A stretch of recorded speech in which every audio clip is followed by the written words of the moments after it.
Welcome to Island Tea with your faves. Keep it locked in with us for your daily dose of hot tea only on WINNMedia 98.9.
What you ain't talking? Man, Ah, good morning, guys. Good morning, good morning, good morning.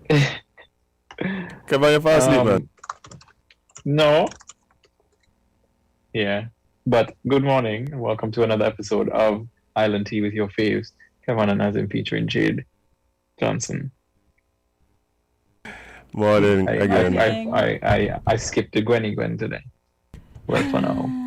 Yeah, you kind of had to. Yeah. Gwenny is under some pressure. Doing multiple things at one time. Poor Gwenny. But it is Thursday. The date is May 20th already. Oh boy. And time is 8:08 a.m. And it's time to grind some gears. Oh. Oh, Oh man, today is Thursday, isn't it? it is. Thank God. Oh, you got guests today? I'm just tired of this long week. This long week that has been stressing me out. Yeah. Anything bothered y'all this week? Everything. Okay. I ain't too much pain to talk. So what about you, Jade? Well, I was having a I wasn't having a great week, but I was having a week. But yesterday just... Tell me about yesterday. Tell me about yesterday. Well, you know, we were having a good old day, a good old hump day. Hump day? Enjoying the little Wednesdayness. Then I got a text that said, emergency COVID briefing. So I was like, oh no, what could this one be? And that just That just sound like you're more. That ain't sound like a gear you're going in. That sound like you're just kind of down. No, it's a gear, man. It's a Oh, gear. okay. What's the gear? That down. that happened. That there's nothing happening on the weekend. 1 + 1 is 6. And if you move the 1, you get 12. What is that you're drinking? Space juice. Life. Life? Space juice. The way he's continually blinking his eyes, I kind of want to believe. No, my contacts actually just kind of not cooperating with me today, and I'm on the verge of hauling them out. But I never got into the contacting you. I did. I wore fake contacts. Oh no, different colors. it's for me. Like, I've been wearing glasses since I was in grade 3, and then I finally started wearing. I tried contacts. I think it was 2012 Carnival, 2013 Carnival, because I didn't want to go juve in my glasses, and I was sold from then. The only reason I've been wearing my glasses so much lately is because I actually really like them. Yeah. Same. I get you. Azem, do you have a gear? The last couple of weeks I've been coming in here with gears that gave me in trouble. So I call in today. What? Because I actually planning to go in some gears a little later today in another forum. So I'm trying Personal to gear. I'm trying to save. No, it ain't even a personal thing. It's fighting for the creatives. Yeah, it's a personal. Yeah, but it ain't just for me, man. I know. It ain't just for me. I know, friend. But Kevon, do you have anything that bothered you this week? Does the nation have anything that bothered them? oh yeah, feel free to call in with your gears and have them ground right here on Island T this morning. You Yes. can call You know, 46 we like to assist. 5.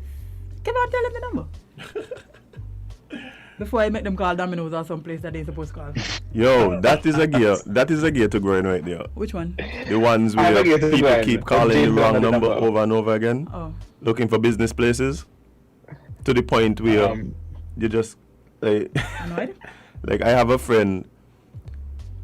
Like people constantly call her phone asking for 869 to go. And you know that's a place that get endless calls. Why is her number so close to 869 to go? She needs to change her number. Oh, the one that she's No, had for Yes. 17 years. Yes. Okay. That's number exactly. What about people just call you a but that number? happens to No. Just asking too much. our house phone. The house phone, basically, we used to get calls all the time asking for occasions. For what? Like, occasions, the flower place. Wow. That ain't a bad call. Yeah. Well, but how can I assist? You could You pick say in flowers a you bad have a call yard. as That's if what I you could do mean. something with it. Yeah, your neighbors have flowers. Could do a little bouquet. I mean, I'll go outside in my yard and haul up some grass, sure, but Man got to haul it up. Why? Man, no. Mr. Hello, sell me a malt and a haul up. so the numbers to call are 466-0989-762-0989, 662-0989, and the US numbers. I think y'all know them by now. Yeah, they know that, man. Yeah. So any Tell us St Kitts what's number, bothering it's y'all. just 0989 at the end. So, which is 98.9 WINN FM. What I did, like one of the things that happened is I didn't really. you didn't realize the 0989 was the what?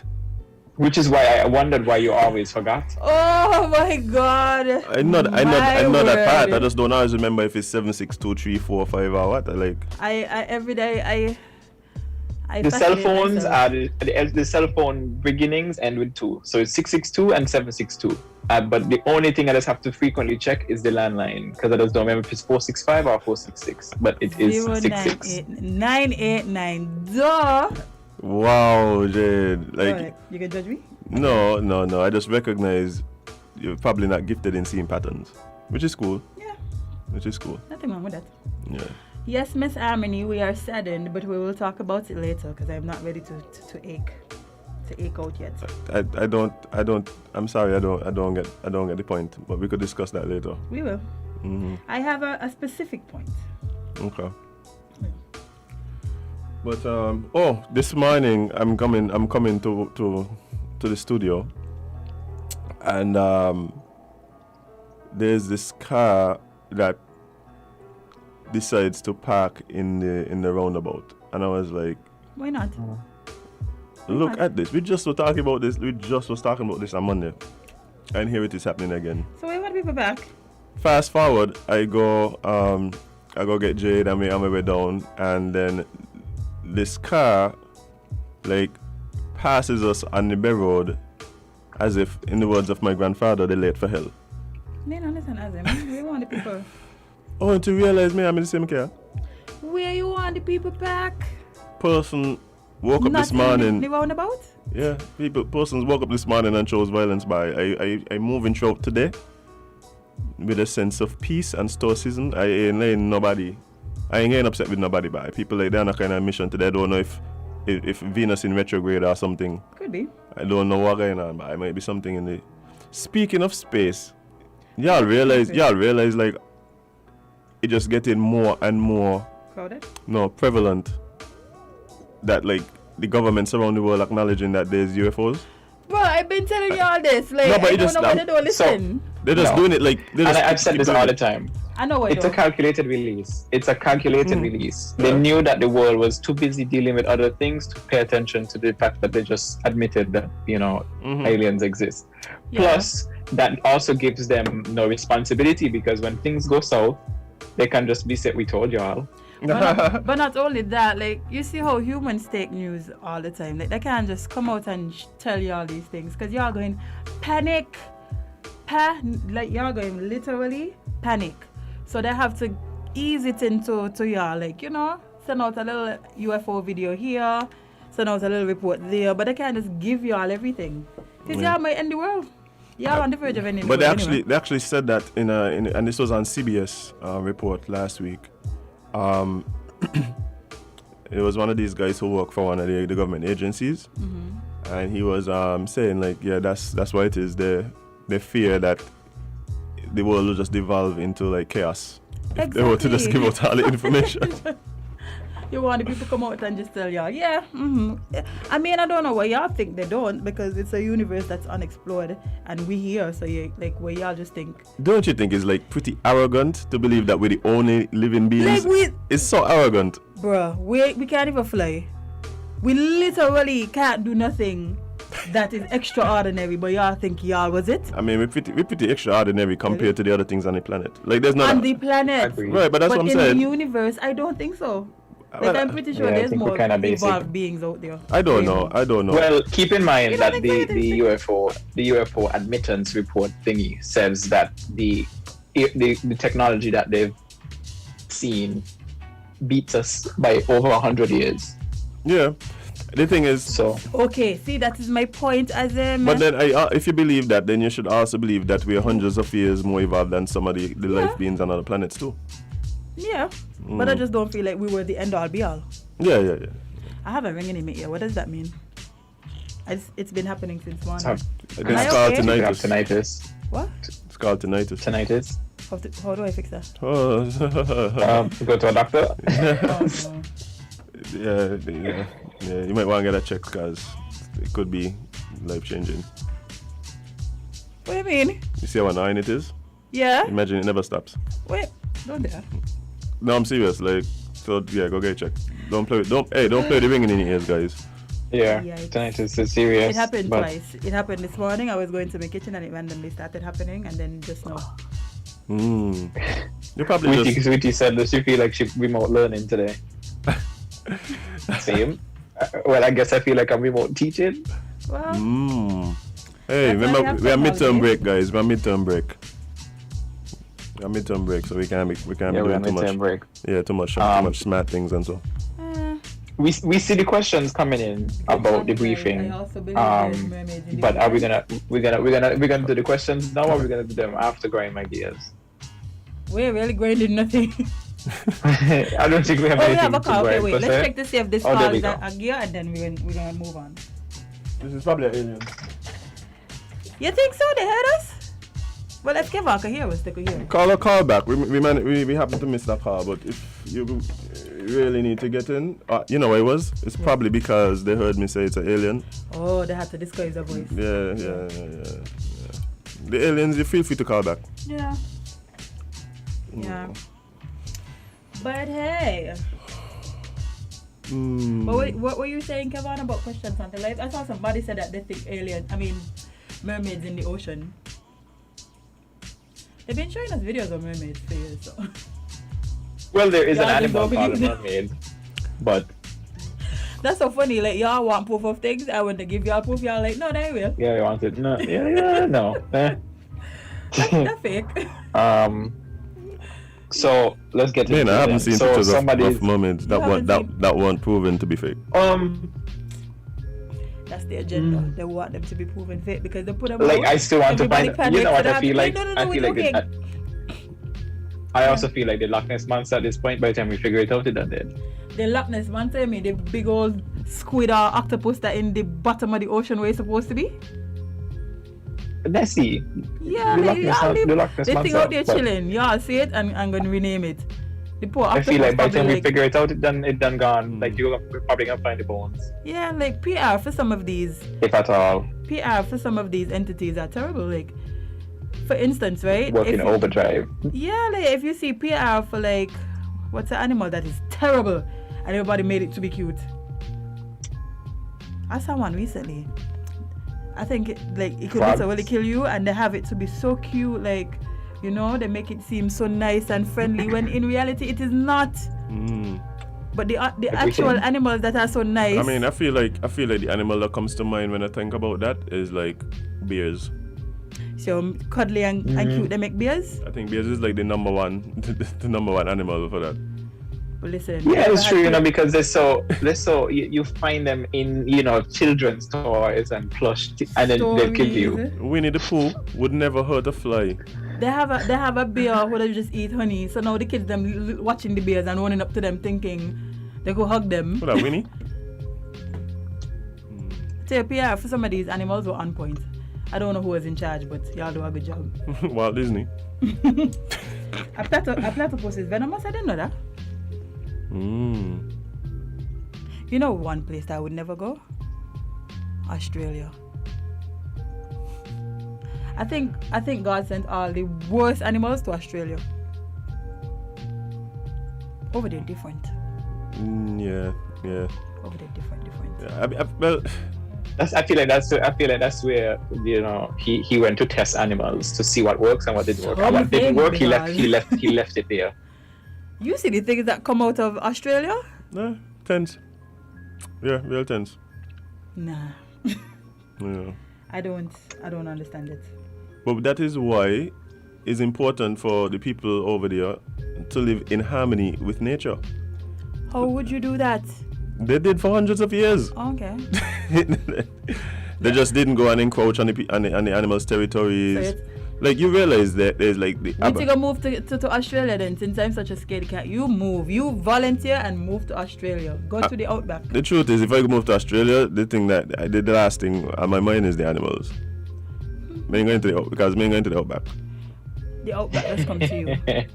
The outback Not in the middle of Sydney. They don't have like kangaroos and stuff. Not running around the city. I don't know. That's what they say. The PR for Australia is terrible then. Oh, amazing. Because I know a lot of people going there just for that. Right? The whole for nature the thing reserve. that they see. Yes, Jade. So like the huge human-eating spiders, the kangaroos that could rip out your neck. Some people see those things and for some reason think it's exciting. All right. Witty would happily visit. Yeah, she probably one of them then. Yeah, that's what I'm Like saying. I saw there was a whole, I think it was a town that was covered in spider webs. Imagine you just wake up, right, Azem, and you go outside and spider webs everywhere. Just there. No thanks. No. Yeah, that thing's by. I don't know. The thing is though, like I always try to put things in context. Like if you live there, like it just kinda is, you know what I mean? It just kinda is. Like I think, remember, there's been several times, but I remember one time in particular, there was hail falling in Kevon. Huh? Yeah. Yep. Hail falling in Kevon. Huh? And I think it's happened multiple and a times. bunch of scientists flying to see what was going on. Yeah. I don't know. Anyway.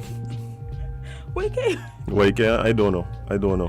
Is K on the Australia of St Kitts? I feel like most things that happen over there. Wow. Most things happen over there. Big up the Kevon people one time, Green Valley. Y'all are resilient because Green Valley. no water. And even so, just the name Green Valley kind of make it sound like that. Like it could be that.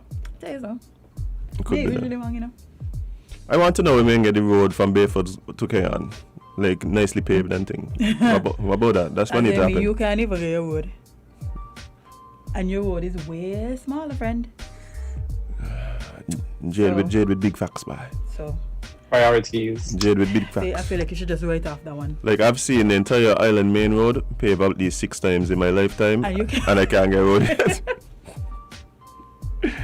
I've seen. Watch You know, it. you know why? Because they don't have no left over I've asphalt. seen. Look, I've seen them pave roads where nobody on the project owns a car, and they can't get road. I have literally seen them put roads around lamppost, and I can't get a road.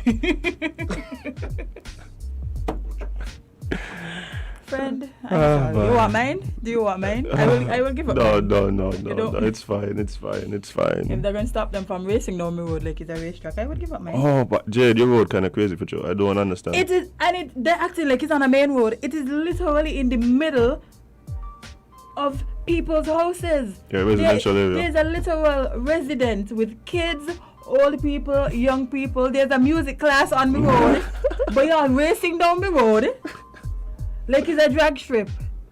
Yeah. I need a speed bump. There's Y'all put 6 speed bumps by Hotspurs for no reason. Ding ding Take ding up ding one ding. and gimme. Ding ding ding ding ding. I think we found a gear. And pick me off. We just found a And I gear, put guys. a traffic light on the next road. Well, my road needs speed bumps. Why can't I understand with that, right? Piss The me. traffic light. They don't even use the road. But y'all put a traffic light there. The traffic light is by the one-way street.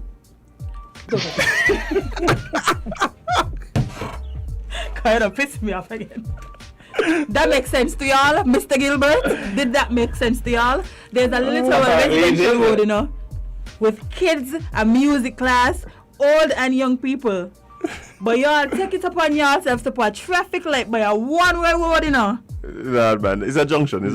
Gee, I don't care. It's a Take up one of them speed bumps, them 12 speed bumps by Hotspurs, and give me 2. I don't. And that, kids, was today's episode of Grind Piss me off. My Gears. Yeah, I vex it up. I vex about it. Because every day I can't even entrust that my niece and my son could play outside. Because I feel like one of y'all gonna run through me road. Run through me fence.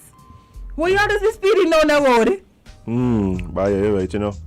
But on a lighter note, What lighter note? I want me speed bump. I don't. There was an emergency COVID briefing yesterday. right? They talk about me speed bump. I think they forgot the speed bump. I think they forgot that. I don't know how. Apparently they were focusing on a case, a local case of COVID. I have some questions. Dr. Wilkinson, I know you're listening. Do you want the call out? But, and you know what, I have some things to play so you don't have to explain, give yourself extra work. I have a clip from Dr. Wilkinson, and I also have a clip from the nation's blanket. Cromwell, usually you're my friend, right? But every time I see you on the NEOC briefing, I don't like you. Yeah, the nation is happy with him right now. I did not know it was going to be something serious. When I knew it was heard coming. all the people speaking, I said the only reason they would have all 12 of these people speak is if something really wrong. The CMO and Dr. Wilkinson and Brandy and all I did need, all I needed was to know that this was basically not a planned. Like, this isn't usually how this thing comes over. So no, I got several texts. So I don't even get texts when the NEOC briefing is happening. Right, so that's what I'm saying. So this was gonna be another level, and then after that, yeah, I kind of expected everything as that followed. I have a theory, and I hope I'm correct, because if I'm correct, that would make me feel a lot better. All right, well, let's hear from friend of the show. Friend of the show. Both are. You're right. Let's listen to Dr. Wilkinson, but let Kevon sing his song first, because I want Joseph. Go ahead. No, friend, let's start over. Tea time, hee. All right, so we'll accept it. So here goes Dr. Wilkinson at yesterday's NEOC emergency briefing, where he let us know what's happening in the country and why we got all these texts and stuff. Thank you, Leslie. More than 1.53 billion doses of COVID-19 vaccines have been administered worldwide to date. While numerically this is a huge number, vaccines are still relatively scarce globally. Many countries are still only vaccinating priority groups and frontline workers, as they do not have enough vaccines to offer to the general public. Some even do not have enough to offer to their frontline workers and are still highly dependent on non-pharmaceuticals to contain the virus and protect themselves. We have said repeatedly that it's only a vaccine that was going to get us out of this crisis, and that we will give our citizens access to a safe and effective vaccine when one was available. We have been very fortunate to have been able to contain this deadly virus for over a year with the prescription of non-pharmaceuticals, while in other countries we saw increasing case counts and deaths. We continually warned that it was only a matter of time before this virus got into our community. Well, the virus is back. We have been fortunate, however, here in the Federation of St Kitts and Nevis to have access to a vaccine that has proven to be safe and effective. Our vaccine rollout started on February 22nd this year.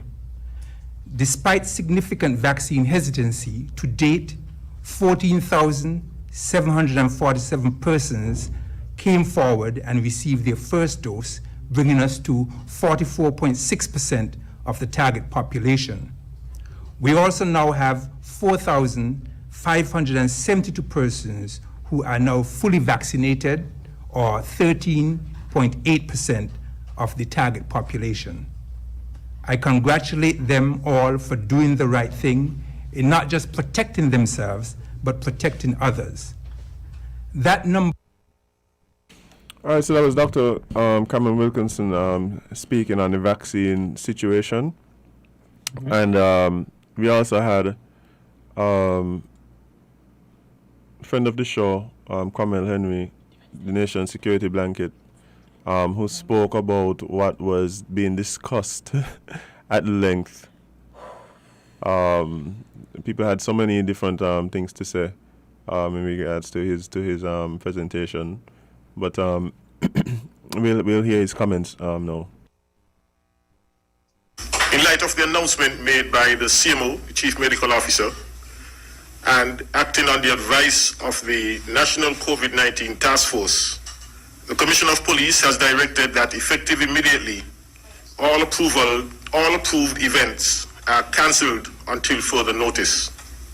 Persons with approvals will receive an email shortly reflecting this withdrawal of your permission.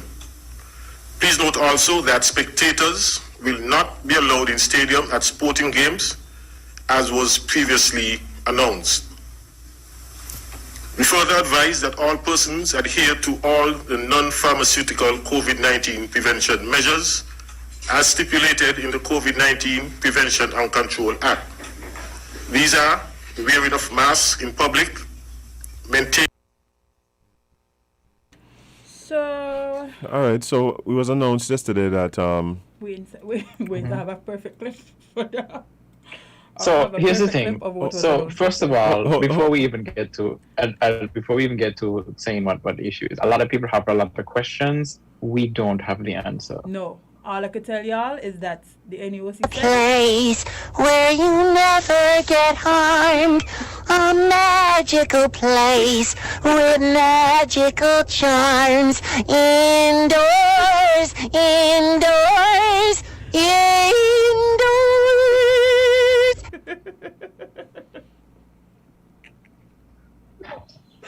Quit.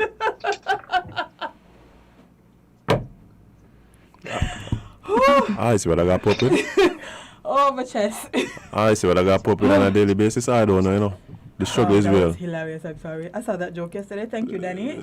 That was hilarious. The struggle is real. But we received information that there was a person who tested positive, who is a local in the hotel industry with no travel history. And so, that's kind of where we're at. Number 46, big up yourself. I would hate to be number 46. You know why? Because a long holiday coming up. Imagine you are the person that caused. Well, you were willful because, you was like, you know what? Let me get corona so I could just stop all of this. You somehow got corona. And now everything is cancelled. I'm really hoping that it's a false positive and that by Friday they're going to tell us we can continue because, Well, so one of the big questions that people have been asking is how this person got COVID. Exactly. I don't, the thing is with that. I think that's what the thing is with that. They have to so investigate that. They have to figure that out, And the thing is, they're trying to give us information as they receive it and not hoard information for it to become, WhatsApp gossip. Because had they not told us that somebody has and waited until they figured that part out, the WhatsApp message would just start, somebody got, and then it would have been chaos. Literally, so we have to understand that I'm pretty sure as they get information, we will then get it. But we can't just expect all the answers at once. But not only that, people were saying, it's only one case, where y'all even do this. No, if they didn't tell y'all, right? Do we understand how one can turn into 50? Not just only the one case became a global pandemic? Y'all don't even trust the government. So now if y'all hear that they were hiding a case or deemed to be hiding a case from y'all would be upset. So what y'all really want? Because y'all don't want them to tell y'all when it's just one case. But when they don't tell y'all, or if they decided not to tell y'all, it would have been the government hiding things. And they just let the people do the job, okay? I'm annoyed just like everybody else is annoyed. We had an event on Sunday. Hopefully it's still happening, hopefully. But and it was cancelled, and not only us, but there were plenty of promoters that had events, and this. Thank you, whoever you mean. But you know what, glasses. They might mean you. I don't know. Well, they might just say shades. But no, I think one of the things that's telling for me, I'm looking at the responses, I'm looking at this is I'm seeing more conversation about what I feel was an obvious step. You guys were talking about it as it was happening yesterday, and I was like, so they're canceling all events for the weekend. And then 10 minutes, and then 10 minutes later, Kevon was like, they just announced it. I was like, but what else they gonna do? True. Right. But for me, it was expected. What's telling for me is the fact that so much of the conversation focusing on that. We don't care about COVID, as if we do not care about party. I think we don't care about is party more than COVID. I just feel like people are at the point where they're fed up and they're tired of dealing with this. You're right, but even at that point, what I'm saying is the conversations are centered around the event cancellations. Like Yeah. for me, like that But is. you know, people like into more exciting things as them. But that's what I'm saying. That but is more exciting than them just saying, "Oh, we have a case." no, what I'm saying is the conversation. So the conversations to me should be, okay, the same questions, some of the questions we're asking. There's more, okay, let me put it this way. There's more conversation and outrage about the fact that there's a whole cancellation on events than say, how did she get the virus? Oh, And how there's more there's more conversation about that stuff as opposed to has there been any contact tracing? Is anybody else in isolation? Right. Is Where's the questions and I statements just saying, like oh my why the God, conversation centering around partying? I don't because understand it. all You know, of those like, hearing questions voice relate to notes about COVID, and people people's fussing, mind are saying- not trying to think about COVID. That's what I'm telling you. Like, Right. currently, And we're hearing voice people notes are of people like, that's the saying, sad oh, part. I done That's what's very sad. close Sad, to the DK yes, and I but- did this and I done that. I mean, come on. Like, okay, you're worried about clothes that you done buy for the weekend. Can you just not put them for another week? Like, the priority here is your clothes and the money that you done spend on a fete. Would you like to go to a fete that potentially has some people that could pass COVID to you? Listen, yes, I agree fully with everything y'all saying, but I'm telling y'all, the majority of people, their minds are not in the place that it's supposed to be. Because I had all those questions. That's the point. I've been That's the laying point. down like, where would she get COVID if we didn't have no cases and all these things? And how come it's only her alone? And, because if she didn't fly and it's a case that popped up here, then my next thing would be that means somebody else, like a guest, would have to have it because we didn't have any active cases, did we? As far as I know, we didn't. So we did have. I think we did have an active case in quarantine at some point okay, see, recently. well, you sure? Me sure. Yeah, because I remember looking at the dashboard when we talked to Darren last week, and the dashboard that's said true. one active case. And see, somebody just told me that the fake sense of security that they were under cause of COVID.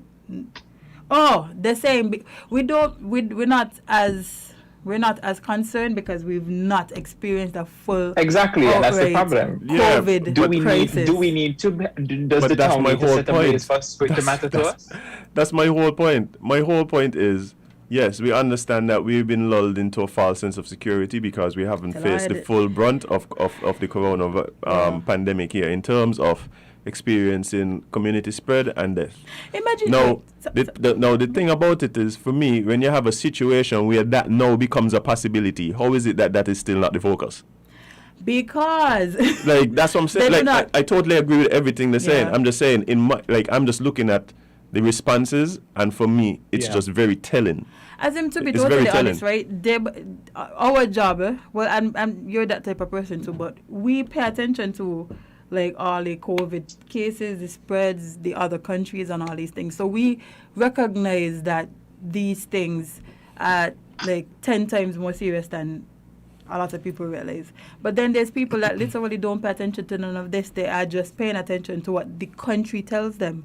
So since the country Not already made necessarily, them not even. I feel like that's being modest. There's some people that pay attention to Facebook statuses. They look to see who but posts that's all a something part about of the COVID, country. and that's they go with. But that's all a part of the country. If your friends are just posting about these things and the country is telling you that the cases are low and stuff, which is a good thing because that's what we want. But because all of these things are happening, a lot of people really don't understand or grasp or care about the severity of COVID. And that's what I'm saying. It's just very telling. Like the whole, like the. Are you telling as a country? Like it's telling. It's very telling. Like it's. And I'm gonna be honest with you. This is kind of one of them. This is one of them things like COVID and the pandemic that got me watching people differently. You know how you had like some of the arguments about like, okay, sometimes somebody may make a point about like Trump or whatever, and you don't agree with it, and that's fine or whatever. But some people just make certain points that just like, okay, I gotta watch you funny now. Listen, you know what I equate them to? Like this year got me watching some people like real funny right now. This is what I equate it to. If there was, them zombie movies where they said like there are people that would make you get infected because they're going to make decisions that are going like literally jeopardize the group out of selfishness. That's what a lot of people like. I feel like if a zombie outbreak was to happen, there would be people that would not report their loved one or whoever because they don't want them to die. Or no, they don't want what going to happen to them. And then the whole, like, everybody else going to be at jeopardy. So yes, you go watch them sideways because you realize if a serious thing have to happen, this is how you think already. So you ain't going to take it serious, or you ain't going to do the proper precautions. You going, I tell all humans going to end the world. Every day I tell you also. Yeah, but it's just very telling to me, man. Like, I would have hoped, and I'm not talking about people thinking into it deeply, like, okay, I believe it could be very easy for our public health sector to become overwhelmed if COVID really was to spread. Do we really want to have another lockdown? Do we really want to chance people's lives and all them things? Like, me ain't talking about under level there, but the conversations that coming out of this thing is just like, yo. Yeah. Y'all kind of y'all looking a little funny in the lid. And you know what does make it worse is people you often respect and look up to and your friends and stuff. I know you got to be like, huh. Right. Yeah. But the thing, okay, so I had another question. Is it only events are cancelled, or is church cancelled, like the bars and all these things? Because you can't tell me entertainment, the parties and stuff is a super spreader, but then we have people laming all Friday. I think there's a difference there. How? I think one is more free will and one is more government sanctioned. One is government sanctioned. You cannot be government sanctioned these things. Because if we have to think about it, like we discussed last night, a lot of these events have been given permission it's government to sanctioned. happen. That's all fine and dandy, but if they become the super spreaders, then by default the government is and not only that, Jade, one of the things one of the things you have to understand as well is if I show you a picture right now, if I show you a video, right? It's very easy to tell the difference between, that was a fete and that happened by a bar. You know why? Because there's a difference in behavior, generally speaking. Have you seen it seminar on Friday? People are literally packed to may want to call up a specific event, but have you seen? Yes, but that's what I'm telling you. The same way that events have people jumping up and partying together. The same way Fridays and bars and all these things have people jumping up and partying together. So if you're saying that these things cause or spread corona, these things cause it too. So what you're advocating for is lock down everybody. If you're gonna shut down one thing, you can't just have people, because guess what? If you lock off the events as you did, everybody is going to these bars, everybody is going to these lemon spots, so you're going to still have crowds. Isn't that what we're trying to prevent? Crowds? No, I think we're trying to limit a certain type of behavior that is government sanctioned. So the only thing we care about is if it's government sanctioned or not. We don't care about not having people bundled together, because that's what's going to happen at the bars. No, but what I'm saying is, yes, I understand government sanctioned. No, not only that. Like, if you're going to tell me, like, you could draw an example. I could also draw an example of fetes where people really ain't feeling the music and just kind of spread out and liming. But that's not the expectation. So you can't draw a certain example and be like, well, down the terminal or whatever. In that case, what they could do is target those specific areas and be like, hey, nobody down here got mask, boom, boom, boom, police those areas. Monitor, yeah. But I think what they're gonna, because we also have to, like, the same thing like the churches, saying, like, there's a difference between liming and fetting. Yeah, there's a difference. Like, just like this. My concern is that it's still, because I've seen these things with my own eyes. People are still bundled together. Yes, Jade. But what I'm saying is, generally, the same thing.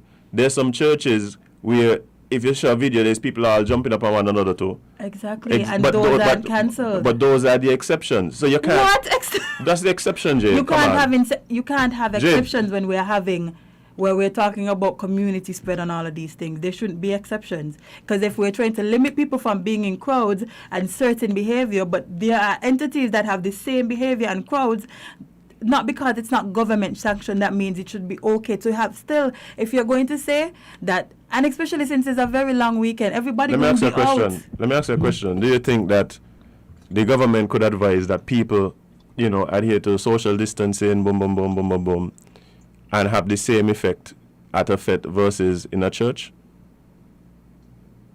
Sorry, I zoned out just now. So what happening is so so the government is just like we listen. He said adhere to the certain protocols, the non-pharmaceutical protocols, where you mask, socially distance, boom boom boom. Do you think you'll have, let's say, more compliance at a church, at a bar, at a restaurant, as opposed to at a fit? Yeah, people Okay, will listen. thank you. Okay. However, wait, I'm not done, because the reason that people then go around, the reason why the task force is literally going around to different bars is because people still not listening as him. I've been at bars and nobody have on a mask. But Jade, this is my whole thing, Like, I don't like when people fail to admit that there's a difference in the behavior. I didn't fail to admit it. So I said you're right, but that's there's what I'm also saying. more to it than just you being right. There's also this part of it where people literally don't put on their mask when they're See, my thing is... As in, you could go to a restaurant and you wear your mask to go into the restaurant, but as soon as you're inside the restaurant, you take it off. Yeah, and you're generally at your table with your own people. It doesn't matter. Community isn't spread. Isn't it person to person spread? So this server is going to this person and this person and this person. Different tables in a bar.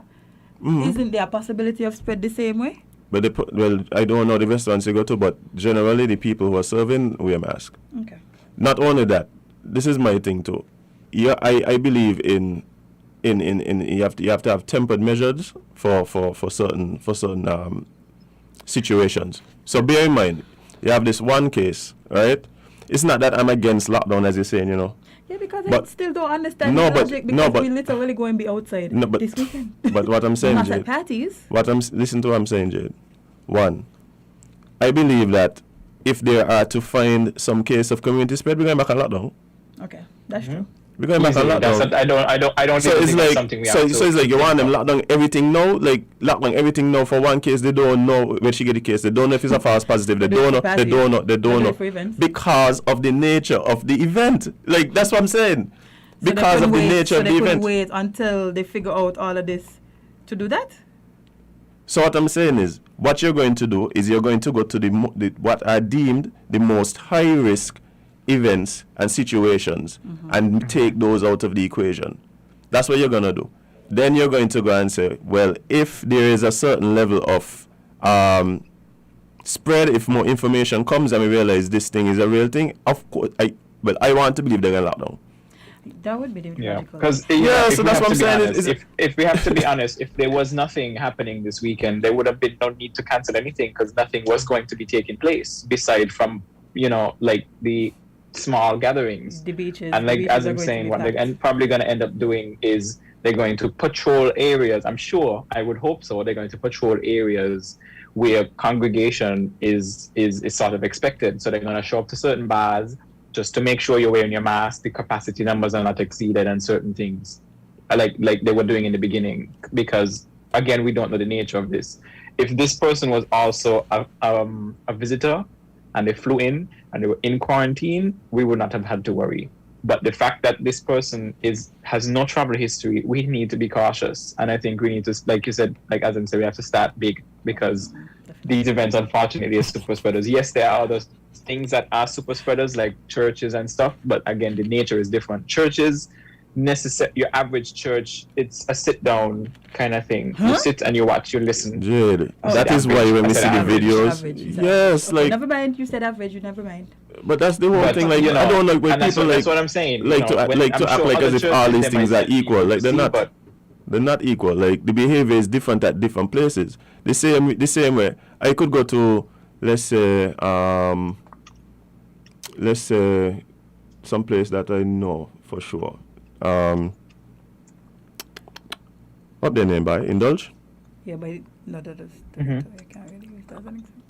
No, but like, let's say I could go there now, right? I could go there now. There's people hanging out, there's whatever, right? I could go to another restaurant. It's gonna be similar or different depending on where I go. Yeah. Right? So what I'm saying is, we know different places have different types of interaction and thing. But what we do know, that certain types of events are catered to a certain type of behavior. Like, that's what we know. Like, so I don't like, and I think somebody mentioned it there too, and I was telling y'all yesterday, are you glad that schools happen to be closed this weekend? Right. Yeah, That would have been that's a good thing too. too. But Yeah, I had because I had another question, Mm. and this came from a part of what Cromwell said. I thought they said that. Okay, no, let me don't say that. If the goal is to get us to herd immunity, to have fully vaccinated people to do normal activities, well, they didn't just limit sporting events to vaccinated people. I know you can't really do that for a Fed because, to be totally honest. But they're doing it in other places. Yes, so why are we not doing it?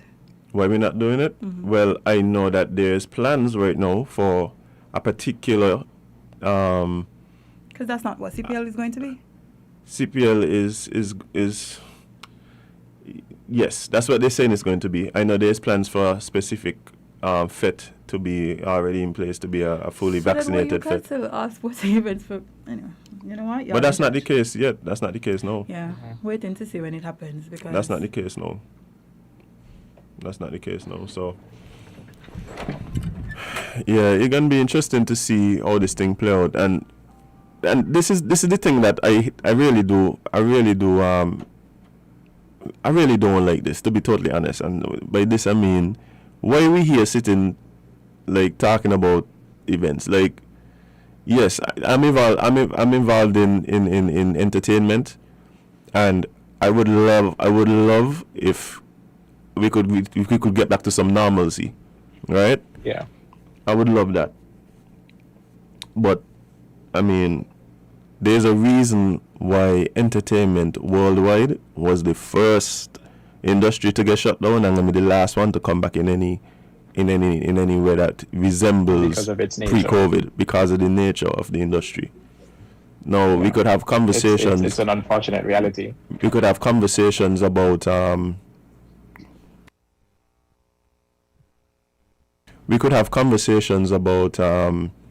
what that means for the practitioners in the industry and the need for there to be some sort of relief, because like I keep saying, I think it's a very special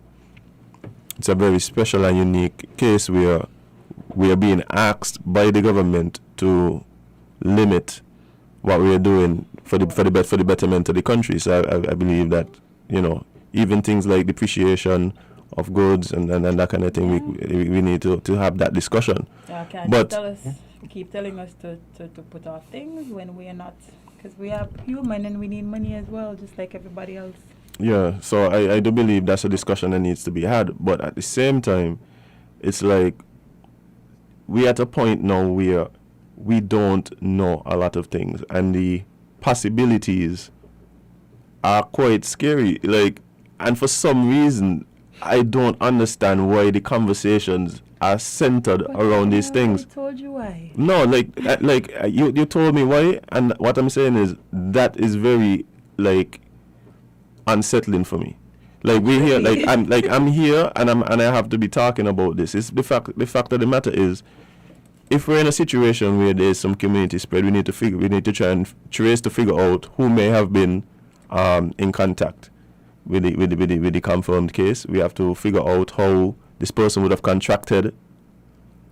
How the case would have been contracted, and all of this. The conversations to me, we're just focusing on the wrong Yeah, things. there are other aspects to consider. I feel like it's heartbreaking that you're finally about to go and have some fun, and the fun is now cancelled.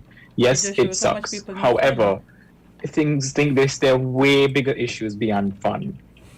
Yeah, and that's kind of that's what's saddening me about the situation.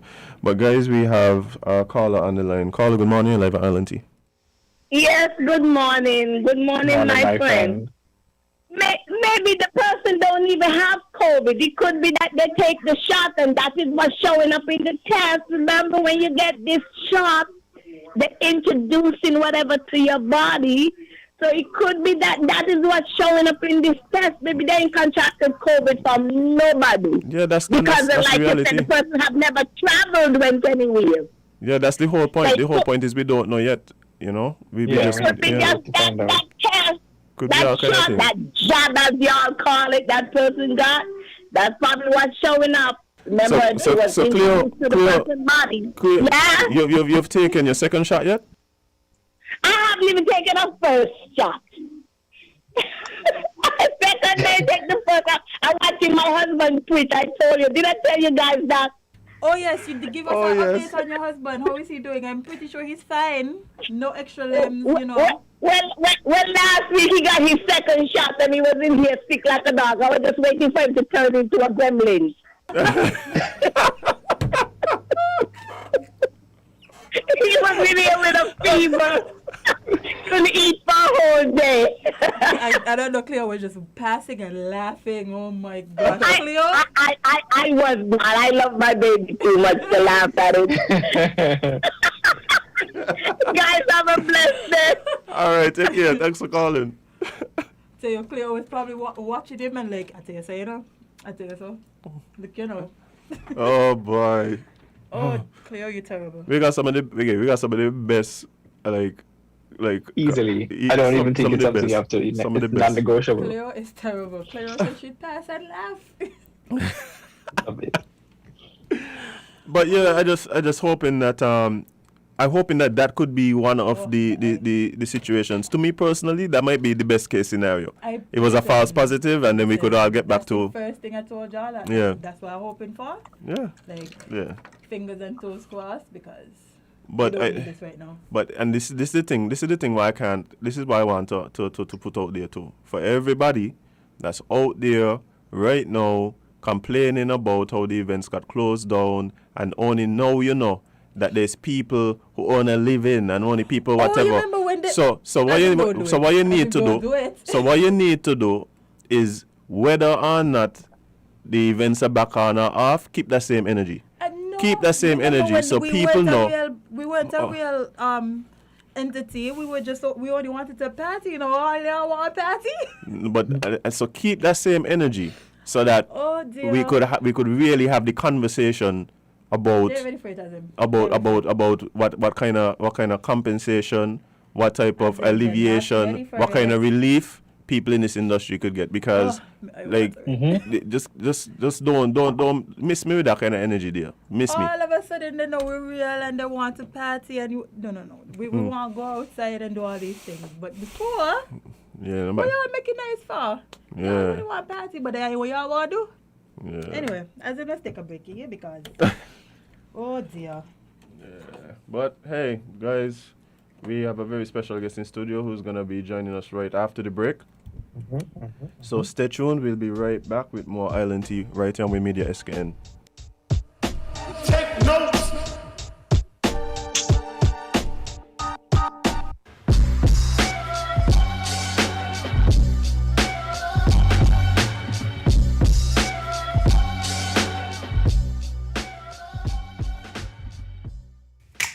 Maybe it's the way the brilliant gold liquid reflects our sunshine, or how the bright blue of its label mirrors the clear Caribbean skies overhead. Maybe it's the fresh, crisp taste of this beastly cold beer on a scorching hot day. Maybe it's even the way it brings us all together. But one thing is for sure, Carib is very much a part of who we are wherever we're from in the Caribbean. Carib. It's the way we play. Drink responsibly. Portsmouth's Value Mart IGA is helping you spend less and save more. How, you ask? Essential Everyday and Equaline. Spend less on our Essential Everyday products and get the best quality, the best taste, and the best value. Spend less for all your family health and beauty needs with the Equaline brand of over-the-counter products. Portsmouth's Value Mart IGA is helping you spend less with our Essential Everyday products and Equaline over-the-counter health and beauty care products. Shop smart and spend less at Value Mart, where price matters most.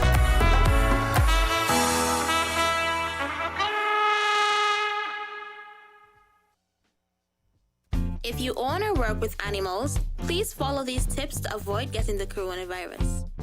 Please keep pets away from areas where you are preparing food and eating your meals. Thoroughly wash your hands after handling animals and animal waste. Avoid contact with sick or stray animals. And always remember to wear protective gowns, gloves, and facial protection when handling them. As the novel coronavirus spreads, it is important that you continually disinfect your home. Viruses can gather on surfaces such as doorknobs, computer keyboards and mouse, cell phones, tablets, railings, kitchen and bathroom countertops, and remote control devices. To avoid transfer of viruses, wipe down these surfaces regularly with disinfectants such as Clorox, Lysol wipes, or soap and water. Avoid touching your face or your loved one's faces after touching any of these types of surfaces. It is very easy for viruses to be transferred in this way. When preparing food, be sure to use different knives and cutting boards for raw meat and cooked foods.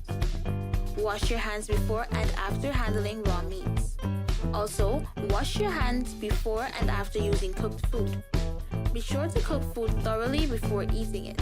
This is a message from the Ministry of Health and the National Emergency Management Agency, NEMA.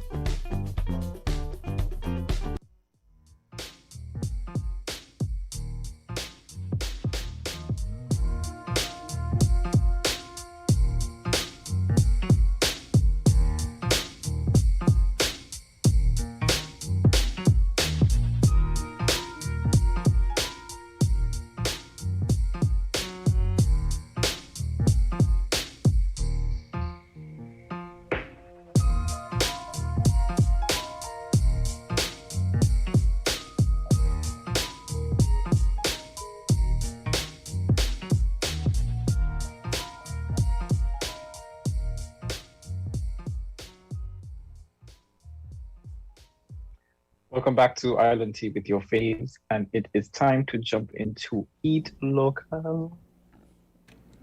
Jade, continue. But what?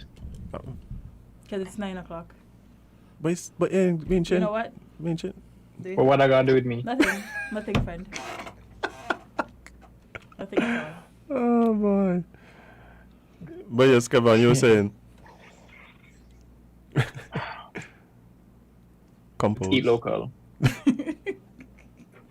Jade put espresso. However, I will not be saying espresso. It is eat I local. felt so naked just now. I was wondering why. Mm. But yes, good morning. We have as Kevon said before, we have a very, very special guest. Somebody that we've been wanting to speak to because he's a wealth of knowledge. He's like a walking encyclopedia. He does have a lot of knowledge stored in his head. I don't know how he gets it done, but I hope at my when I get older, I can do the same. Mm-hmm. But we have Mr. Charles Wilkin with us this morning. Good morning, sir. Good morning. How are you? Jade, Azem. Very well, thank you. Thank you for awesome. having me. For sure. And thank you for doing us the honor and coming and sitting with us this morning. I know, right? Because you know we know you're probably a very busy person. On a daily Sometimes. basis. Sometimes. Yeah, I like that. But I think that you're obviously no stranger to the WINN FM studios. You've been here several times speaking in different about different things and on different shows. But this morning we really would like to talk to you a bit about you. I've heard you on the radio a few times, like I said, and speaking on different issues, whether it's social, political, even legal in some cases. But I'd really love if you could tell us a bit about your early days, your start. Where are you from originally in St Kitts? Bastille, actually, Fort Lands. The Fort Lands area. And what was it like? Because I often hear from my grandparents, especially, about how much the area has changed. Not just Fort Lands, Greenland, some of these other places. What was it like growing up in that area? Very liberated, if I could use that word. And I use it by comparison with my grandchildren. I have a 5-year-old and a 6-year-old Congratulations. who live here. And yesterday you interviewed my son-in-law, actually, who has another granddaughter, unfortunately, in Houston.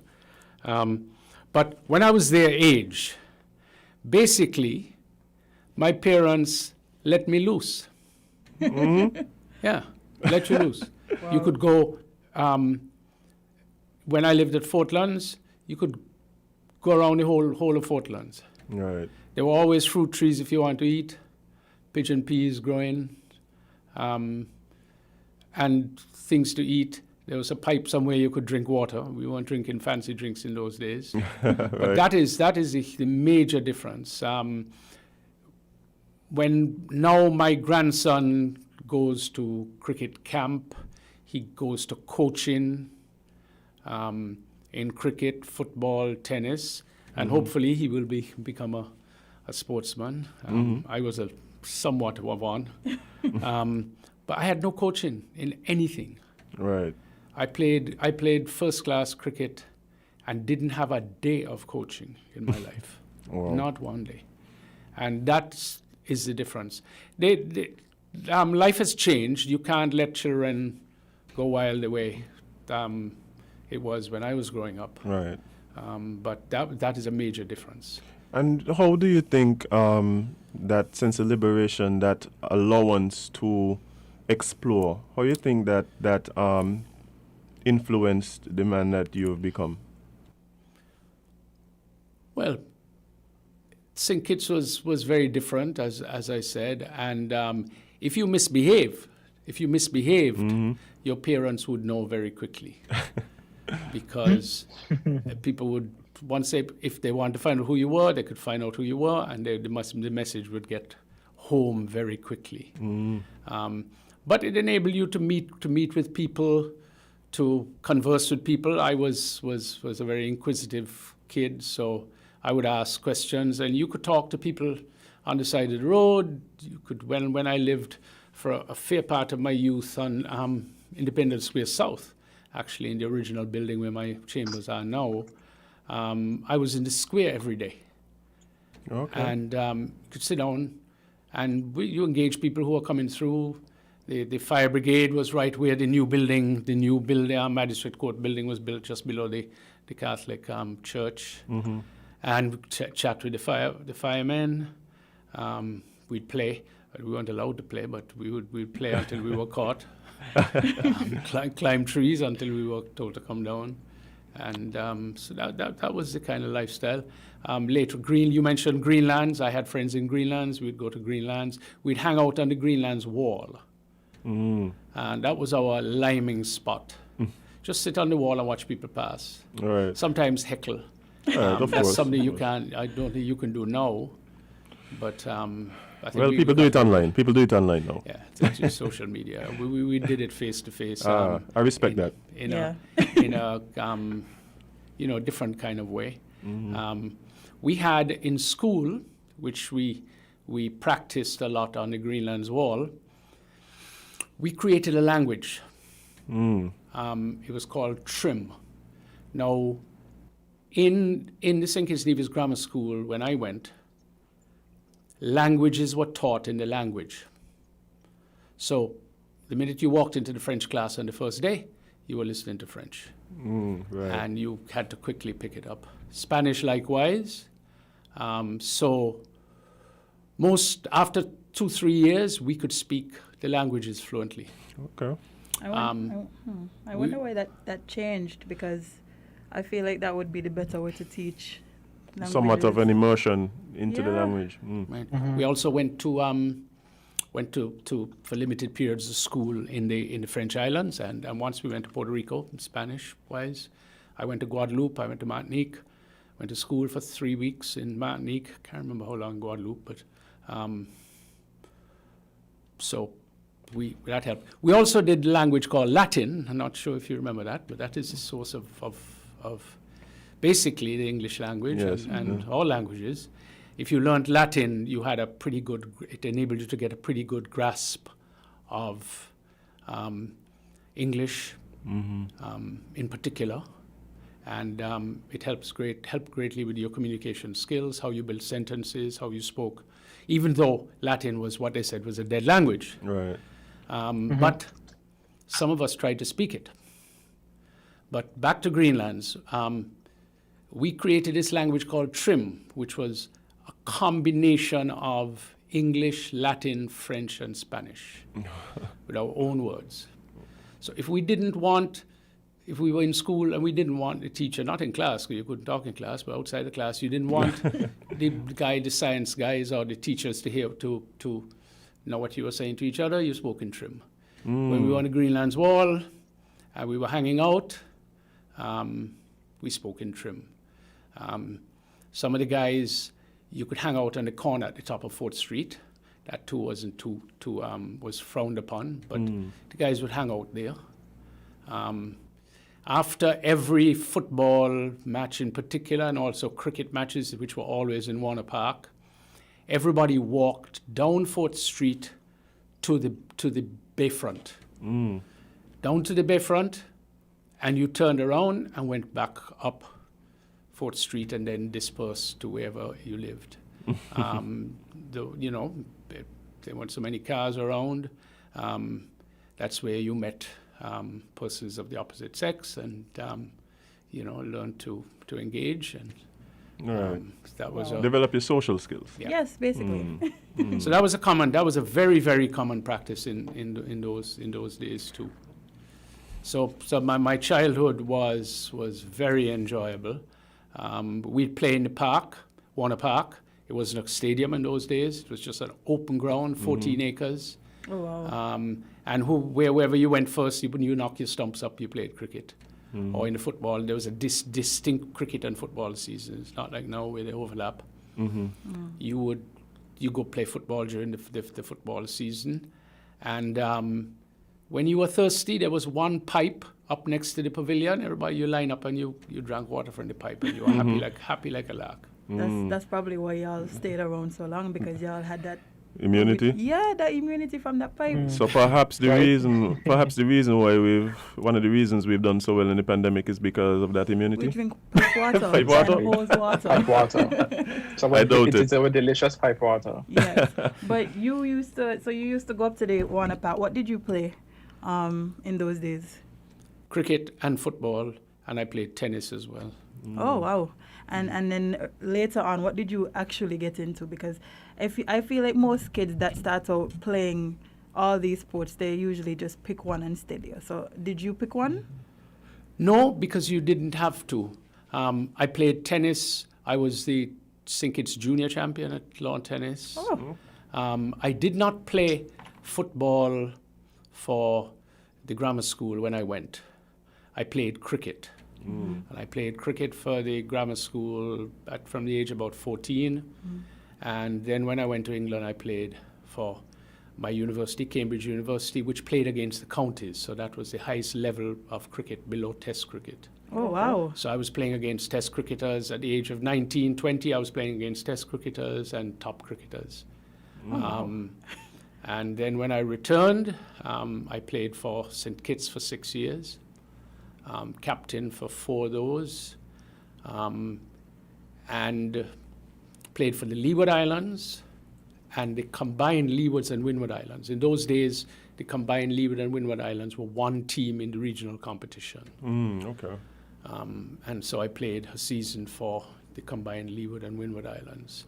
Then I retired early because, I had to make a choice between work and sport. And work. Had to take priority. Football, I basically learned football in England. And I came back here and I joined Santos. You would know what Santos is now. Santos was the top club at the time. Santos was made up of players who had been to the St Kitts and Nevis Grammar School. Oh, okay. They won, back in the early 60s, they won the championship, the national championship. Grammar school won the national championship. I don't think school teams even play at that level now, but they were champions of St Kitts. Up to my time. Yeah. So Santos were champions of St Kitts. And then when they left school, the guys at the time, grammar school were champions of St Kitts. They formed Santos. Oh, okay. When I came back, naturally, I gravitated towards Santos, and I began to play for Santos. I remember a famous story. In those days, thousands of people went to football. Mm-hmm. Yeah, Santos was playing Rivals, which was the big competitor at the time. Okay. We split the championship over the years. That was the derby. Yeah, there were thousands. There were thousands of people, and they were right on the line. They could walk up and down the line. Sometimes they would come on the field, and I remember there was a famous supporter, who was very loud, normally very quiet, but loud once football was being played. He called Heads Byron. And he was a very, very famous football supporter. And he supported Santos. His younger brothers played for Santos. And when I came, I played pretty quickly after I returned from England. So I guess people would not have had the chance to see me around. Mm-hmm. And I show up on the field. And Heads is walking up and down. And he says, Leroy, that's his brother, who is that Moroccan you're bringing here? Oh, wow. Well, I quickly scored, and I was centre forward. And he said, "Miam Wilkin, that's you?" He recognized you now. He recognized me. So I played for Santos for 6 or 7 years, and then I played for a couple of seasons for St Kitts. In those days, of course, we were not independent, so we were not in the FA, in the World Cup and those competitions, but we did play against the Leeward Islands. Okay. So I played 5 matches for St Kitts, scored 10 goals in those 5 matches. Well, that's a good average there, boy. Including 5 in one match against Montserrat, wow. I should say. And the others were the other 4 were against Antigua. Okay. And then, too, I retired. Later on, I came back to play. They invited the older players in the 80s to come back when they were expanding the Football League into 3 divisions and going much greater out into the country. Mm-hmm. They invited some of the older players to join the 3rd division. They asked us to join the 3rd division, and a group of us got together. We assumed we took the very unassuming name of Rum Jumbies. And that too, there's a story about, I'll tell you. And we played in the 3rd division. And these were all guys who had played for Santos and some of the other clubs but had retired. Mm-hmm. Next thing you know, we win the 3rd division. Oh, man. And we say, hey, no. We came in to help the youngsters, develop the youngsters, so we ain't going to 2nd division. They say, you got to go. We go to the 2nd division. And next thing you know, we're in the cup final. One apart, where we lost 1-0 to Superstars, where we did not disgrace ourselves. And at that point, everybody said, no. It was like 35 years old. No, we didn't come here to. Yeah. But there's a famous game in that part of my footballing career. The Rastas had a team.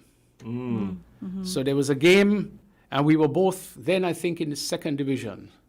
So we had a game that was called Rum versus Weed. And again, there were thousands of people in the park. What do you mean? Yeah, the score was 1-1. Oh, it drew. It drew. Of course. Of course, that game would draw. Yeah, of course, we got on well, right. among ourselves. It was played very honorably and, with discipline and, yeah.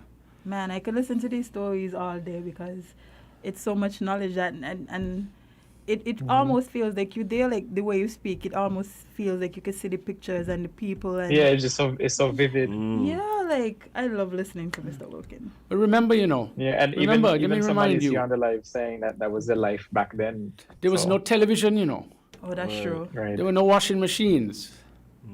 There were no cell phones. You could go on and on and on and on. And people spent a lot more time outdoors. Right. Yeah. But we speaking about are we commenting on how you speak and how you put words and thoughts together, and is it fair to assume that this love of language played a role in you getting into law and the field that you eventually got into, or is it something that was developed out of that training? Well, I think perhaps I had the personality for law. I was very argumentative. Debating was big also in the school. Right. Huge debating society, as it is now. But it's a very, very important part. So, we grew up in the debating society. Another thing we had, and perhaps that is because there was a separate girls' high school, and the grammar school was 500 boys, and the girls' high school was about 300 girls. They only mixed in the sixth form. Okay. The girls came across to the sixth form. And one of the very important clubs that we had was a dance club. And we learnt to dance. And we were taught all sorts of ballroom dancing, all Latin. So you could foxtrot? I could foxtrot, I could do Latin, I could do all those things we did on a Saturday. Nice. And the ladies came mainly from the girls' high school, and you were taught to respect women. That was Indeed. an important part of that training. You had... Yeah, like that still, Jade? Yeah. Like respect and so? Yes, but okay, that's good. They teach it anymore. So. Yeah. Yeah, in those days, when you wanted to dance with a lady, you went up to her, you bowed down, and you said, "May I have the pleasure of this dance?" Oh, consent. That was Wow. you could, if you put your hand out and grabbed a woman those days, you get a slap. Wow. You had to ask nicely. Imagine. Rightfully so. Rightfully so. I wonder when that changed. Azem. Me, I don't grab nobody and You pull don't them dance, okay. I haven't danced since 93. Wow. Old man. No, because I see, if I could have foxtrotted, I probably would have done I that. wonder why they stopped teaching these things. You see all of these things. It's just not conducive to popular music. I don't know if I could foxtrot to like Little Baby. Yeah. Yeah, that might be a problem. Yeah. But you eventually, you mentioned going off, and you studied at Cambridge in the United Kingdom. I did, yes. And was law always your passion? It wasn't always. Growing up, I liked languages, but really there was no future. I mean, I'd have to be a teacher, and I really didn't want to be a teacher, although I taught for 1 year when I left school. That was another aspect in which life is different now. Most the students who did well at A levels usually stayed and taught for a year before they went off to university. Okay. Often, sometimes more than 1 year. So in fact, I was teaching sixth form. I was teaching boys and girls who were who were older than I was, for a year. And I don't think they did too badly, but I'm not sure that in this day and age, of course, I need teacher training at the very least. Right. But so you went off to England and studied law, and was it always in the plan to come back home? It was, because my stepfather was one of the leading lawyers in St Kitts. He had started his practice in 1947. I remember that. Yeah. So my law firm, Charles Wilkin and Ferdinand, goes back to 1947. Oh wow! 74 years. That's some history. This year, know that. That is on a historical site. So, yes, he expected me to come back and join him, which I wish I could have stayed another year or two in England.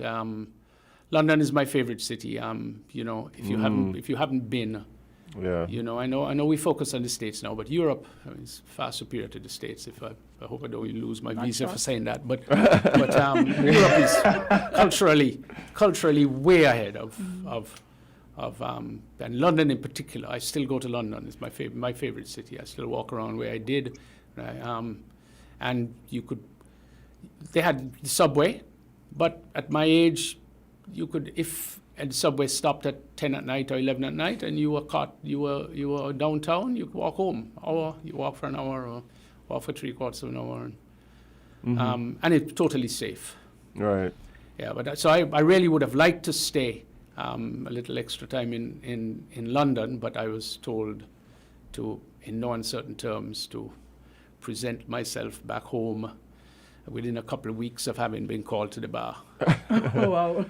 So at the age of just 22, I was 22. I was brought home to practice. Yeah. Mm-hmm.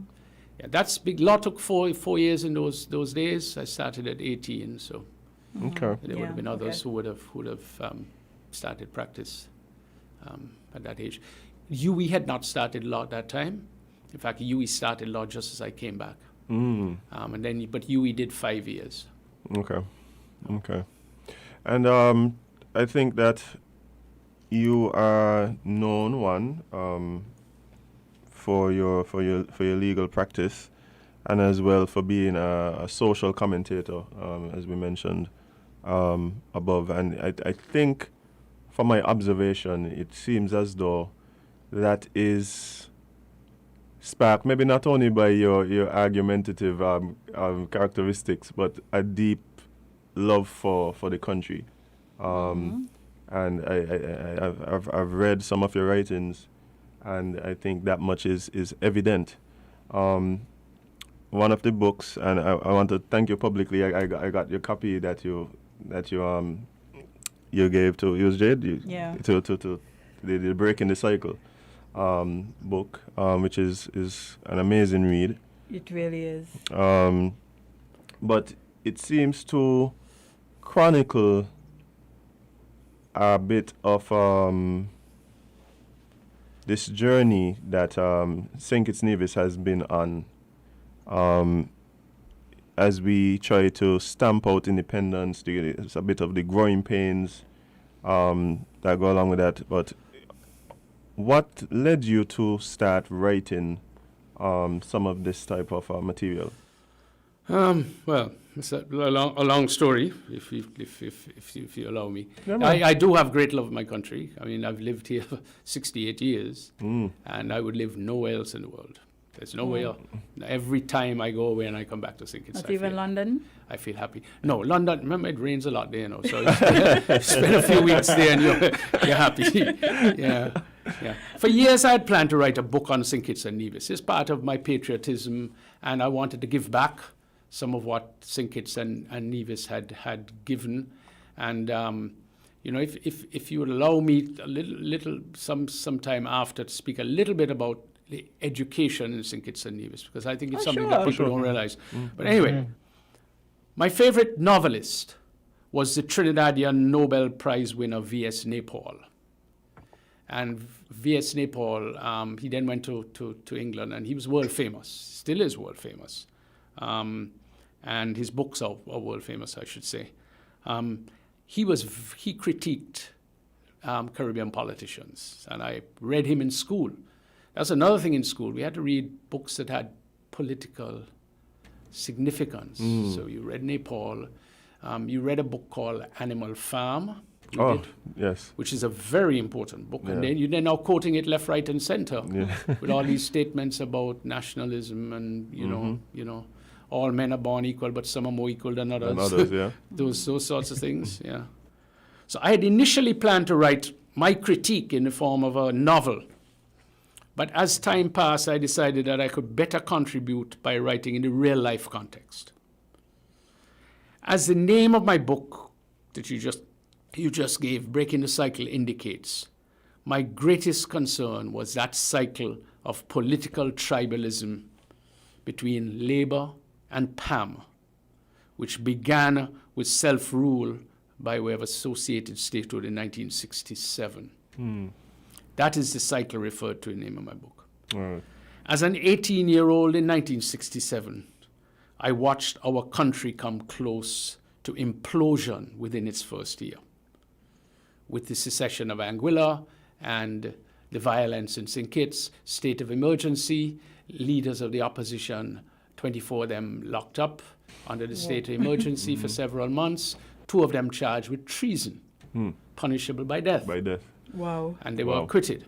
That was the first year of our effective independence, because we were effectively independent in 1967. We had a constitution similar to the one that we have now, except for the Nevis component.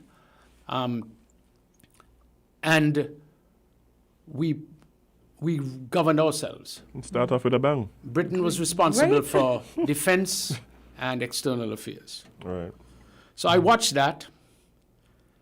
I was greatly disturbed as a youngster. I had been to school with people who were supporters of all the political parties. Some of my family were supporters of PAM. I was always a friend of Fitzroy Bryant, Clarence Fitzroy Bryant, Right. he was my teacher in the grammar school, and he and I got on very well throughout our lives. He later became a lawyer. He and I were very good friends. I had friends who were in strong labor, and I was greatly disturbed that in a little country like ours, politics could create such hatred and negativity. PAM won't speak to Labour. Labour won't speak to PAM. Mother won't speak to split. daughter. Yeah. Dividing families, dividing communities. St. Paul's is Labour, some ways PAM. And that determined everything. It determined truths. It determined falsehoods. Each of them had their newspaper. Labour spokesman, known by others as those non-strong Labour people as the Labour jokesman. Boy. Wow. And the Democrat, which was the PAM newspaper, which was known as the Demo Scrap. And I say that without compunction. That's what they were. You know, sometimes I can be very direct and honest. And I say that quite definitively. I also observed in my youth what again, I'm going to use strong language, the abhorrent abuse of Nevis by St Kitts. And I came to see Nevis's revenge in 1980 when they got the balance of power in government. And they got the Ministry of Finance and began to develop Nevis as it should.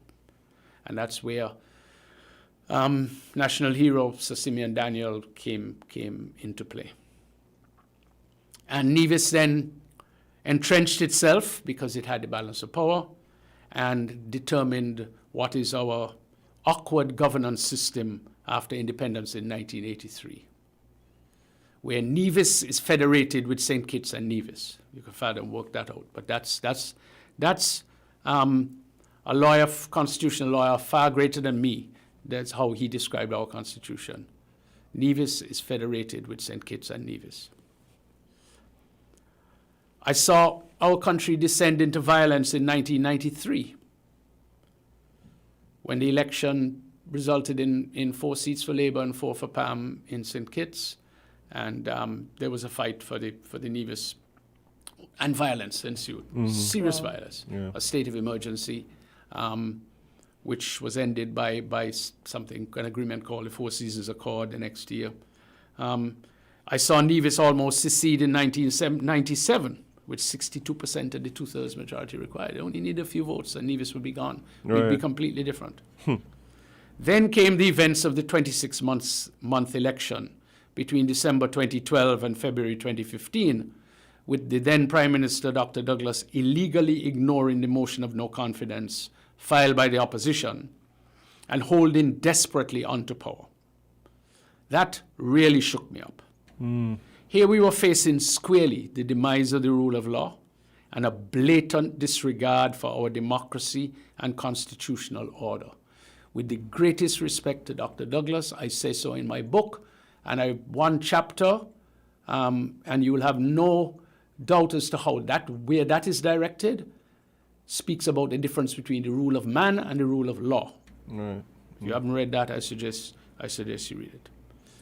Fortunately for the country, a simple error by the Labour operatives contributed to their loss of the 2015 election. However, they only reluctantly conceded that election under pressure from Caribbean leaders. And then I said, no more delay, no more delay. You're 65, you've been planning this for years, time to write a book. And that's how I wrote the book. Okay. Yeah, that was. Wow. I was telling you, I read some of the book. I read I think the first chapter, and as I read it, I remembered certain things because I was young, but I was old enough to know what was happening. Not in this full understanding now, but just I realized that the adults around me seem to always be talking about this one thing. And because I was around, I heard all of it. So the motion of no confidence and when the Prime Minister was fired and all of that. But rereading it, I was like, this almost sounds like a movie. But it was something that really happened in our history. So I'm really happy that you documented it in the way that you did. I feel like a lot of other people need to read this book. And that was just something else to read. But even just speaking about the title of the book, I think it says a lot. Breaking the cycle. And as you laid out just now, several times in our history as a young nation where there is unrest, right? Yep. It does feel almost like a 8 to 12 year cycle where we just could expect some sort of, as we say locally, like some confusion to happen. That's I feel like that's a part of our culture now. But as I said, with the title of the book, breaking the cycle, not documenting the cycle. How do we move past this seemingly unavoidable conflict that stems a big part from the political tribalism that exists? Well, I was optimistic in 2015 that the growth of the Unity Coalition would end or decrease the tribal politics and break the cycle. The increase in the number of political parties has provided options to the singular dominance of Labour or PAM. The fifth party will be a force to be reckoned with. But sadly, some of the tribal attitudes remain. The politicization of COVID is the clearest evidence of that. Still, not even health and death are above politics. So, the cycle I wrote of was cracked by Dr. Harris and Premier Brantley, but is not broken. Right. I remain optimistic that your generation will shatter the cycle and put an end to the threat it has posed to our country, which has caused you just now to say that is almost part of our culture. I will never accept that it's part of our culture. It is part of divisive politics created by quest for power and hatred, all negative human qualities. And if you can remove those and be positive and follow the motto of our country, I think that it can be broken. Politics will be politics, politicians will be politicians. It's divisive. Right. But it doesn't have to be. It doesn't have to be divisive on every issue. Right. I'll give you an example. I always tell people this example. When I went to Antigua before St Kitts, before our stadium was built and we had international cricket, I went to Antigua a lot when I was a cricket administrator as well. And I would get invited to the officials' area. And you'd go there, you'd meet people, and you'd have lunch, you'd chat around, you spend days. A test match was 5 days, so you had a lot of time. Right. I could never tell in Antigua who was government and who was opposition when they were at cricket. They were Antiguans. Right. I used to have to ask, by the way, those two talking, I said, oh, that's the Prime Minister talking to the leader of the opposition there, right there, sitting having lunch. That could never happen here, but it needs to. Right. We're a small country. We have 50,000 people, and we have to stop that tribal politics. You can have politics and divisiveness on some things. There should be no divisiveness on COVID. That is threatening the death of people. Yeah. You know, one of the reasons why this is so disheartening is I remember the Bastille High School situation and how that seemed to be very much politicized as well. And I was thinking, if health and children and education, if them things aren't immune the tribal politicization. Like what is it? It almost felt like nothing is above this thing. Like I don't think anything is, because that's a great point. The Pastor Hayes situation happened. We didn't learn anything, and then now we're battling with a pandemic, and we're still having the same things. No matter what is announced, there's a fight. There's a fight from the people. There's a fight from different sides, and it's only looked through the lens of politics. Yeah, that's the thing that's the only factor that people seem to be able to put into play.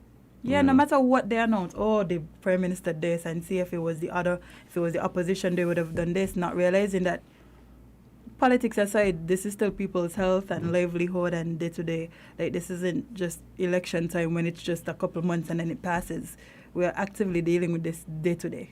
Do you believe, you said that the tribalism was cracked based on the players involved in the unity government, right? Do you believe, to shatter that, it has more to do with the people or the politicians? Both. But mainly the politicians. Mainly they're the ones who stir up the divisiveness when it suits them. All right. And so so you're saying that it would take not necessarily politicians, but perhaps statesmen who recognize the need for that change to be the one to bring about that change, or to spearhead that change, let's say? No, I think it would take people who go into politics with that change in mind, with respect for each other. Some people who went to school together. Like John L. and Conris. John and Conris speak to each other like friends. Right. But that's rare.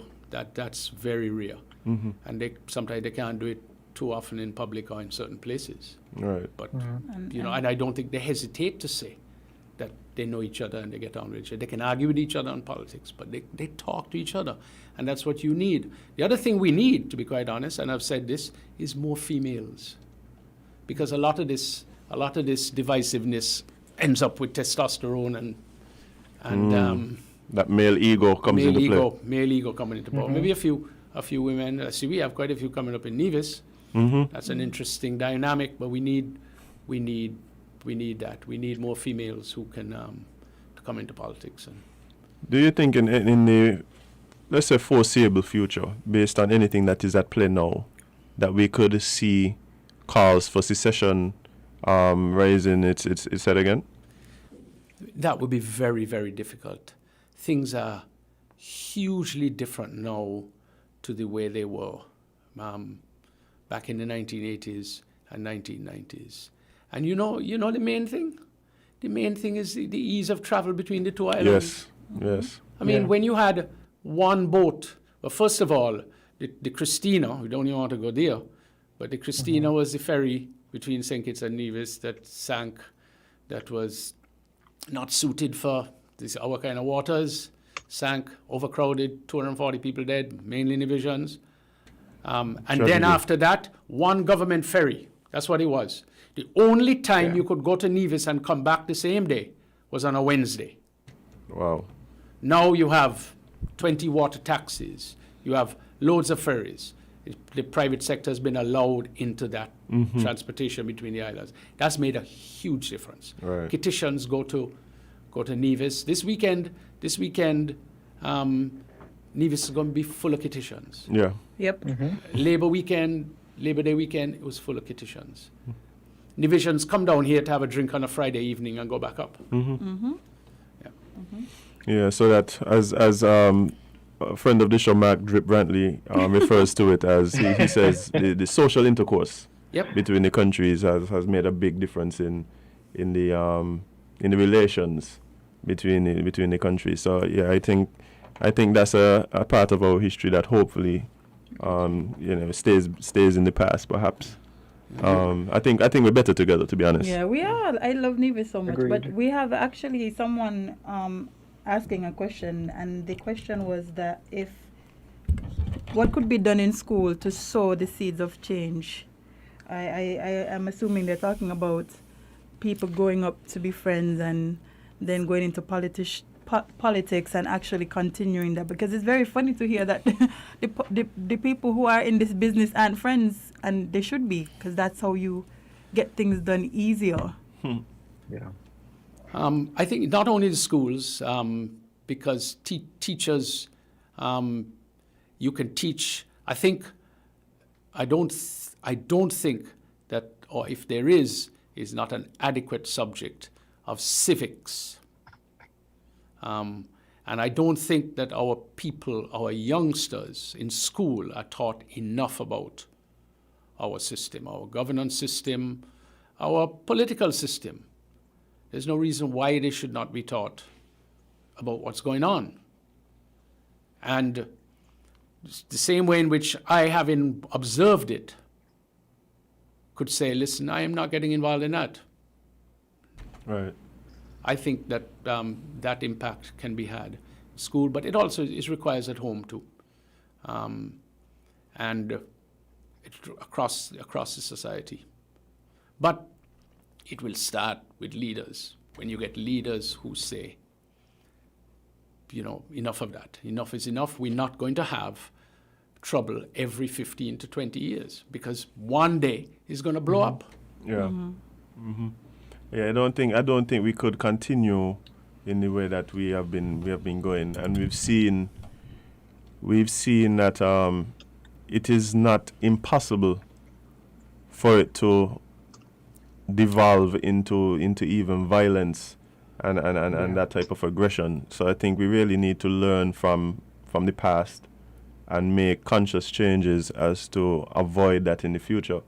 It's very interesting to hear you saying that that will come from that type of change should be, or you expect it to come from leadership in the parties, because sometimes I feel like they're the ones that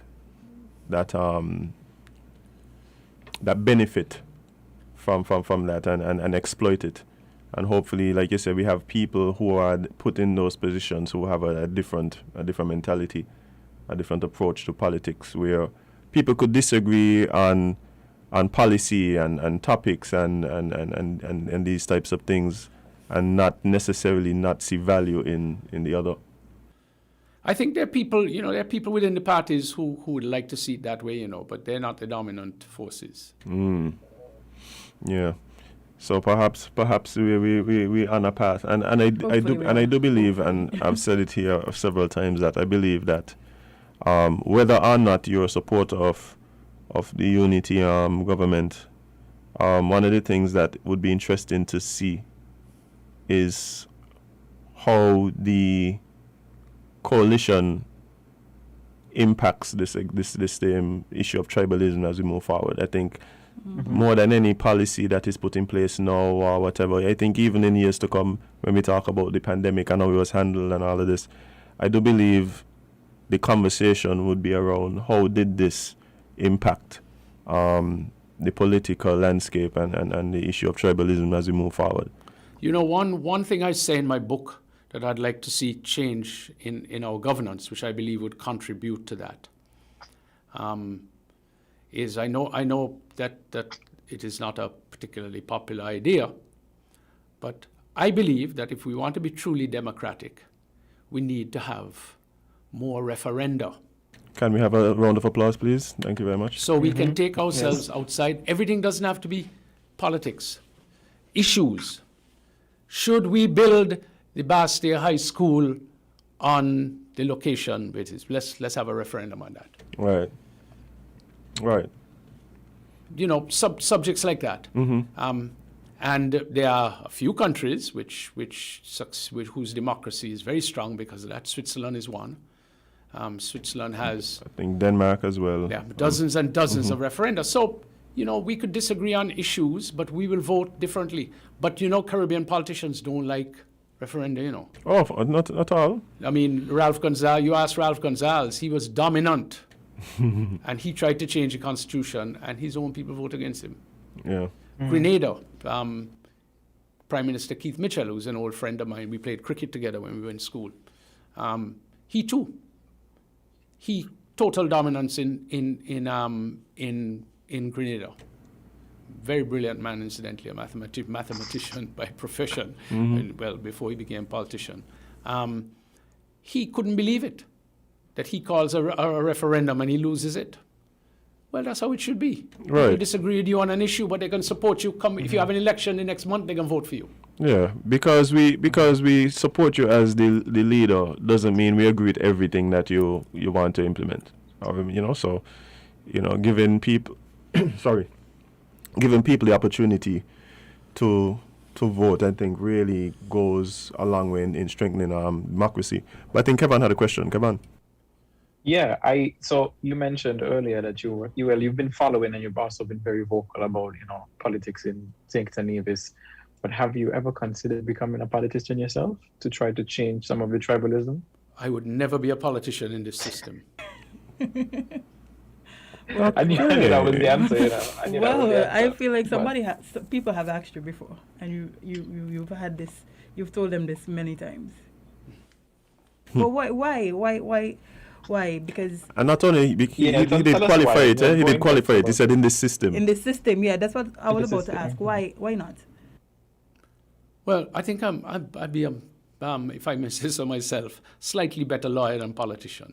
I don't BS very easily. I prefer to speak frankly and directly. I prefer to speak truth to power, and I believe also that I'm in a unique position because of my career. I'm in a position to be independent of the tribal politics.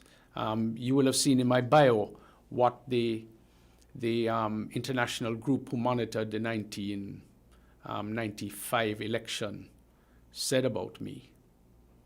Right. They said that I was highly respected as being independent by both political parties, PAM and Labour, and by civil society.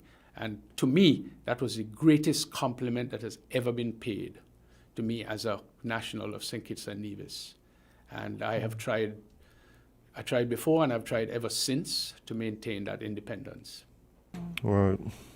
And I think it's important that we have, people who we view in that light, and somewhat of a dissenter, perhaps. I don't know if you'd claim that title, but I do believe, based on the way that we see people operating in and around politics, I think that's fair to say. We have a few minutes left. Is there anything in particular you want to mention before we have to close this out? I actually wanted to ask about something that I found very interesting, which is the fact that dances? No, besides that, well, the dancing one was that's another one. But the fact that this radio station came about because of you and some other people, like, we wouldn't be here if you guys didn't decide to do this. Yeah, well, if you allow me 2 minutes, I'll tell you, as I spoke about the newspaper, or, quote unquote newspapers of the political parties, and ZIZ was the mouthpiece of the government.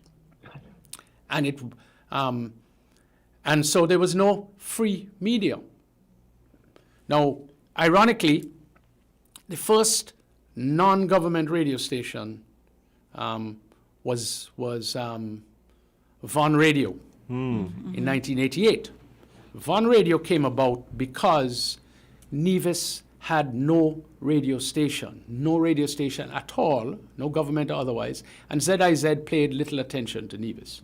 So, as someone said, I remember at the time, clearly, they're saying, listen, if we have a crisis in Nevis, where are we going to hear about it from? Where are we going to communicate from? ZIZ ain't over here.